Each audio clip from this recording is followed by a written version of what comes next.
Hello, everyone. Welcome to day 13 and happy Monday.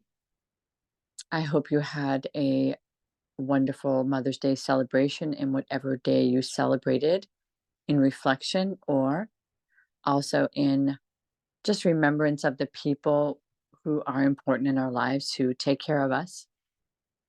And wanting to just give you this thought. So, one of the things that happened to me on Sunday was I was going to a lot of places, visiting a lot of people.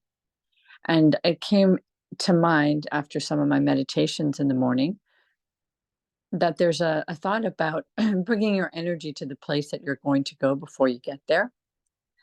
Um, One of the thoughts was there was this lawyer that used to enter these court scenes that were pretty intense. And he'd actually bring his energy to the courtroom before and just kind of anchor himself, self ground himself, settle himself before he had to be in front of all the intensity of the courtroom. And so I think this is a great idea in two ways. One is to be really grounded in what you're doing today and bring your energy towards the things that might be challenging, difficult, you're excited about before you even get there.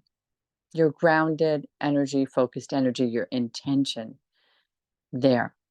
And I thought it would be another thing to see if you could apply that to your bigger intentions, that you've got your energy already there in your intention. It's already there. It's way before you, way before the action that might occur, maybe way before the result that you're looking for.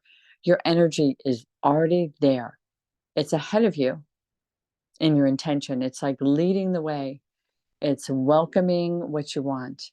It's being in this positive motion forward. So I love that thought. I'm going to work with it more myself. I hope that you'll think about it for a little bit and see if you can make it happen in your life. And if you're noticing it or have a question about it, don't hesitate to reach out. Bring your energy there first. Bring your intention there first. And then just see what happens when you get there.